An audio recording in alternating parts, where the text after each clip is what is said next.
this season has really been putting emphasis on the secondary characters. Don't know what I mean? Roll the intro. My little pony, what is friendship all about? My little pony, friendship is magic. Greetings, my Brony and Pegasus friends. Welcome to Crimson Analysis. In this episode, I will be analyzing Season 7, Episode 5, Fluttershy Leans In. This is the first time I don't actually understand the name of the episode. If it's a reference to something, I don't know what it is. Before we begin, I do want to talk about a few things. For some reason, in Canada, they are releasing 2 episodes every week, and 1 episode everywhere else, and will remain that way until at least the end of May, if not longer. And I don't know why that is. Maybe it's a scheduling problem, or maybe they're just trying to get through Season 7 before the movie. Even though my human friend, Jonathan, is Canadian and responsible for editing and uploading these videos, we're going to release these videos based on the US release. The episode opens at Fluttershy's cottage. An Angel Bunny is doing parkour. Equestrian and extreme sports confirmed.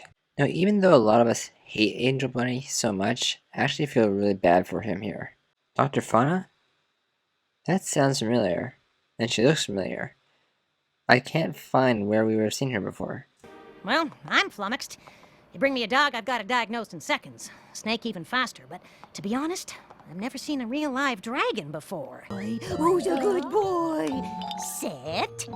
Here's where we get our first little piece of development for Fluttershy that I haven't actually ever thought of before. We know she loves animals, and she cares for animals. Although she has this love, it doesn't actually mean that she's qualified to give medical assistance. It never occurred to me that sometimes Fluttershy will have to seek professional help from someone that knows the anatomy of the animals. This always happens. Every time I think we're going to get some redemption for Angel Bunny, he does this. Come on, man, I want to like you so badly. Why do you have to be such a jerk? Anyways, we learned that Dr. Fauna has been overrun by animals lately. She treats them and then they won't leave. And we have another instance where a main character is indirectly at fault. You're the best vet pony in Equestria. At least that's what I've been telling every pony. Fluttershy calls in her friends, and we get more character development for her. Throughout the seasons, the first 3 mostly, we saw Fluttershy was a very shy pony, afraid of her own shadow. And because of that, we were never told much about her opinions or her dreams, as she was too shy to share them. She has come so far in the past 7 seasons, and now we learn of a dream she has had for a very long time. My dream is to build a real animal sanctuary. A beautiful habitat where every animal, whether sick or scared, or even just lonely, feathered or furry, scaly or slimy, every critter would be welcome. My sanctuary can be the one place in Equestria they call home till they feel ready to take on the world. Some of the main sects recommend people that are experts in their respective fields to help Fluttershy with this dream. And of course, because they're professionals, they try to do things their way instead of Fluttershy's way. It's really unfortunate that this often happens with professionals.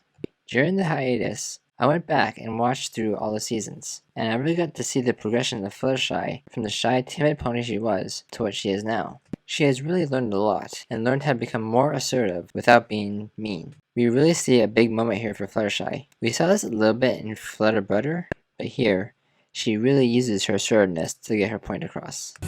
And what animals need is a sanctuary, not this! And unfortunately, that doesn't go over too well with the 3 ponies, and Fluttershy ends up pretty much firing them. This scene really shows us how much Fluttershy has grown. She used to avoid confrontation at all costs. Here, she's asserting that she's in charge, and that if you can't do what she wants you to do, you can just leave. I mean, this is her dream after all. But she doesn't let this discourage her. She is determined to make her dream a reality. No! I won't give up. These animals need me, and I'm gonna solve this once and for all. If this little lady can crawl all the way here from Western Equestria, I can find a way to build her a safe place to rest! So, Fluttershy again calls in her friends to try to get everything back on track. Fluttershy calls in another pony she trusts, At this point, I had no idea who this could be. I was racking my brain trying to figure out who this was. Fluttershy said she trusts him, so it has to be someone that we met before. But who do we know that's really good at building and loves animals as much as she does? I heard some pony needs construction help for them critters. Yes! Big Daddy McCool, of course. See, this is what I meant about this season focusing on secondary characters. The first 2 episodes, we have big focus on Starlight and Trixie. Third episode, we have big focus on Flutteryheart. Fourth episode, we had big focus on Starlight and Maud.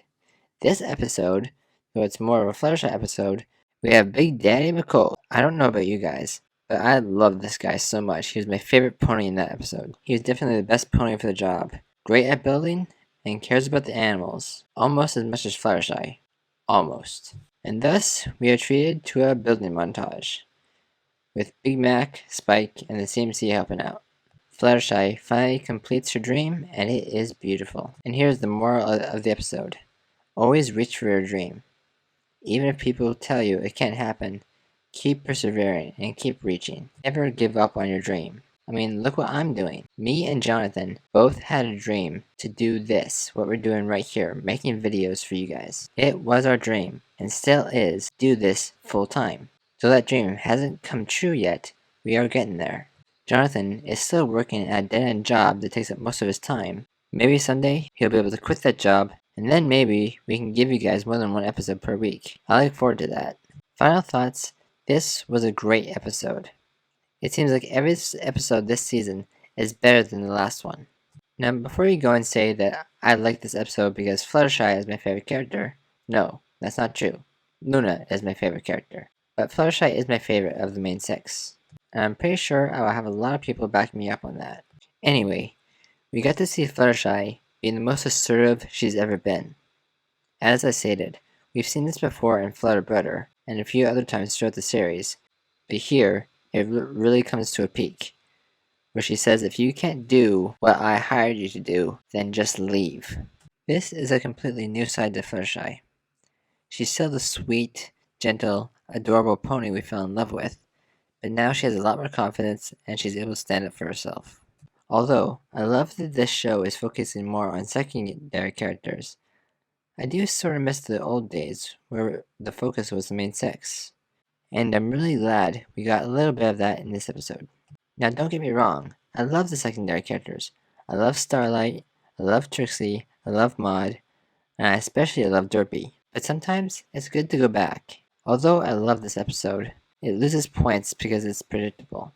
In the same way I did for On Your Marks and A Cart Before Ponies. Both were great episodes, but just predictable in the way I saw the conflict. I didn't know how the conflict would be resolved, but you could see the conflict coming. So for that reason, I'm giving this episode an 8.5 out of 10.